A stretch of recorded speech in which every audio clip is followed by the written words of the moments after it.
Capítulo 8. Então respondendo Bildade o suíta, disse: Até quando falarás tais coisas, e as palavras da tua boca serão como um vento impetuoso? Porventura perverteria Deus o direito? E perverteria o Todo-Poderoso a justiça? Se teus filhos pecaram contra ele, também ele os lançou na mão da sua transgressão. Mas se tu de madrugada buscares a Deus, e ao Todo-Poderoso pedires misericórdia, se fores puro e reto, certamente logo despertará por ti, e restaurará a morada da tua justiça. O teu princípio, na verdade, terá sido pequeno, porém o teu último estado crescerá em extremo. Pois, eu te peço, pergunta agora às gerações passadas, e prepara-te para a inquirição de seus pais. Porque nós somos de ontem, e nada sabemos, porquanto nossos dias sobre a terra são como a sombra. Porventura não te ensinarão eles, e não te falarão, e do seu coração não tirarão palavras? Porventura cresce o junco sem lodo, ou cresce a espadana sem água?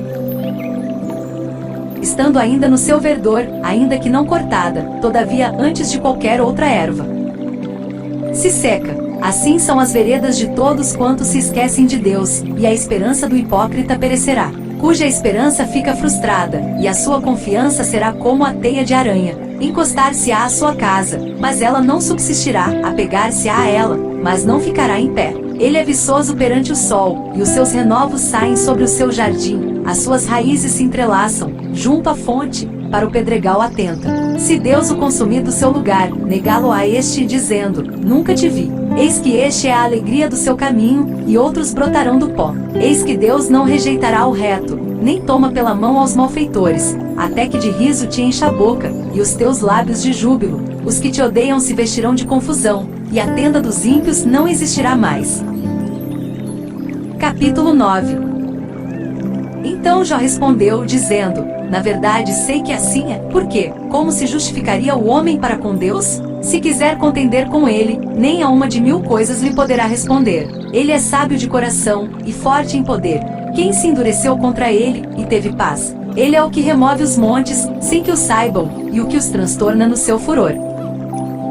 O que sacode a terra do seu lugar, e as suas colunas estremece. O que fala ao sol, e ele não nasce, e sela as estrelas. O que sozinho estende os céus, e anda sobre os altos do mar. O que fez a Ursa, o Órion, e o 7 estrelo, e as recâmaras do sul. O que faz coisas grandes e inescrutáveis, e maravilhas sem número. Eis que ele passa por diante de mim, e não o vejo, e torna a passar perante mim, e não o sinto. Eis que arrebata a presa, quem lhe fará restituir? Quem lhe dirá: que é o que fazes? Deus não revogará a sua ira, debaixo dele se encurvam os auxiliadores soberbos. Quanto menos lhe responderia eu, ou escolheria diante dele as minhas palavras. Porque ainda que eu fosse justo, não lhe responderia, antes ao meu juiz pediria misericórdia. Ainda que chamasse, e ele me respondesse, nem por isso creria que desse ouvidos à minha voz. Porque me quebranta com uma tempestade, e multiplica as minhas chagas sem causa. Não me permite respirar, antes me farta de amarguras.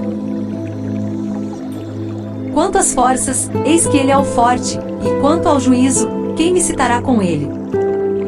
Se eu me justificar, a minha boca me condenará. Se for perfeito, então ela me declarará perverso. Se for perfeito, não estimo a minha alma, desprezo a minha vida. A coisa é esta, por isso eu digo que ele consome ao perfeito e ao ímpio. Quando o açoite mata de repente, então ele zomba da prova dos inocentes. A terra é entregue nas mãos do ímpio, ele cobre o rosto dos juízes. Se não é ele, quem é logo? E os meus dias são mais velozes do que um correio, fugiram, e não viram o bem. Passam como navios veleiros, como águia que se lança à comida. Se eu disser: eu me esquecerei da minha queixa, e mudarei o meu aspecto, e tomarei alento, receio todas as minhas dores, porque bem sei que não me terás por inocente. E sendo eu ímpio, por que trabalharei em vão? Ainda que me lave com água de neve, e purifique as minhas mãos com sabão, ainda me submergirás no fosso, e as minhas próprias vestes me abominarão.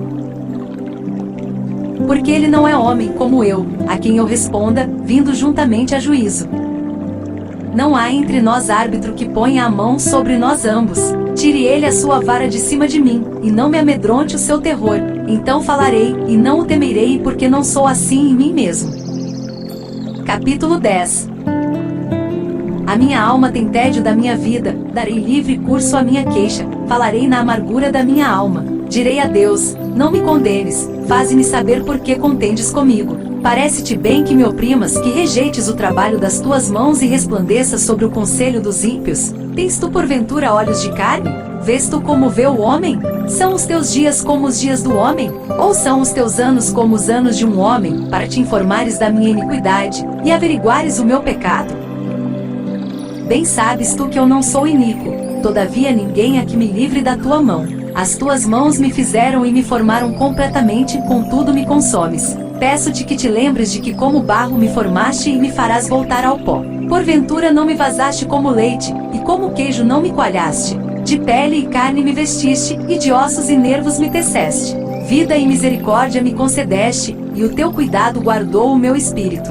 Porém estas coisas as ocultaste no teu coração. Bem sei eu que isto esteve contigo. Se eu pecar, tu me observas, e da minha iniquidade não me escusarás. Se for ímpio, ai de mim, e se for justo, não levantarei a minha cabeça.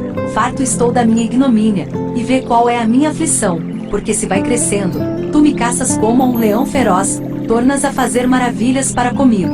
Tu renovas contra mim as tuas testemunhas, e multiplicas contra mim a tua ira, revezes e combates estão comigo. Por que, pois, me tiraste da madre? Ah, se então tivera expirado, e olho nenhum me visse, então eu teria sido como se nunca fora, e desde o ventre seria levado à sepultura. Porventura não são poucos os meus dias? Cessa, pois, e deixa-me, para que por um pouco eu tome alento, antes que eu vá para o lugar de que não voltarei, a terra da escuridão e da sombra da morte. Terra escuríssima, como a própria escuridão, terra da sombra da morte, e sem ordem alguma, e onde a luz é como a escuridão. Capítulo 11. Então respondeu Zofar, o Naamatita, e disse: Porventura não se dará resposta à multidão de palavras? E o homem falador será justificado? As tuas mentiras se hão de calar os homens? E zombarás tu sem que ninguém te envergonhe? Pois dizes, a minha doutrina é pura, e limpo sou aos teus olhos. Mas na verdade, quem dera que Deus falasse e abrisse os seus lábios contra ti, e te fizesse saber os segredos da sabedoria, que é múltiplice em eficácia, sabe, pois, que Deus exige de ti menos do que merece a tua iniquidade. Porventura alcançarás os caminhos de Deus, ou chegarás à perfeição do Todo-Poderoso? Como as alturas dos céus é a sua sabedoria, que poderás tu fazer? É mais profunda do que o inferno, que poderás tu saber. Mais comprida é a sua medida do que a terra, e mais larga do que o mar. Se ele passar a aprisionar, ou chamar a juízo, quem o impedirá? Porque ele conhece aos homens vãos, e vê o vício, e não o terá em consideração. Mas o homem vão é falto de entendimento, sim, o homem nasce como a cria do jumento.